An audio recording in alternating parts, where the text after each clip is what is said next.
বাঙালি প্রাণের অমর একুশে বইমেলার দুয়ার খুলল। মেলা প্রাঙ্গণে আছেন সহকর্মী সুকন্যা আমির, যুক্ত হব তার সাথে। সুকন্যা, প্রধান উপদেষ্টা তো বইমেলা উদ্বোধন করলেন, এবার মেলায় পাঠক লেখকদের সমাগম কেমন দেখছেন?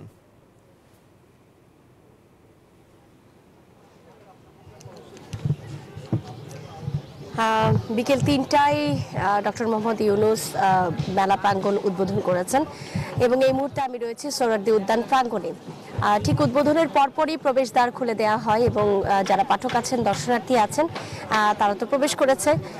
যেই স্টল এবং প্যাভিলিয়নগুলো রয়েছে, তারা নতুন বইয়ে প্রতিটা স্টল এবং প্যাভিলিয়ন সাজিয়ে তুলেছেন এবং আপনি দেখতেই পাচ্ছেন যে প্রথম দিনই দর্শনার্থী এবং পাঠক সমাগম আসলে কেমন।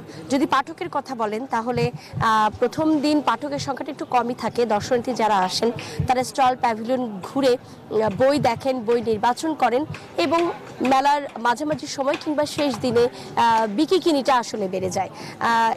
যেহেতু মেলার প্রথম দিন, সেই সুবাদে বিভিন্ন স্টল এবং প্যাভিলিয়নের নির্মাণ কাজ এখনো শেষ হয়নি, চলছে এবং নতুন বই নিয়ে আসার জন্য আসলে এখনো প্রকাশকরা ব্যস্ত সময় পার করছেন।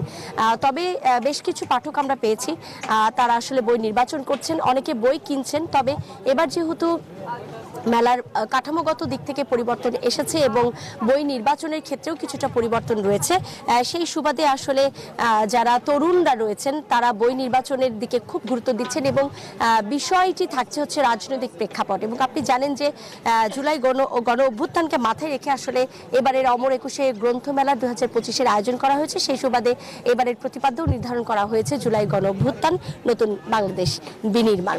তো সোহরাওয়ার্দী উদ্যান প্রাঙ্গণ থেকে বইমেলার আজকের প্রথম দিনে এই ছিল আমার কাছে সর্বশেষ খবর। ফিরছি স্টুডিওতে। সুকন্যা, আপনাকে ধন্যবাদ।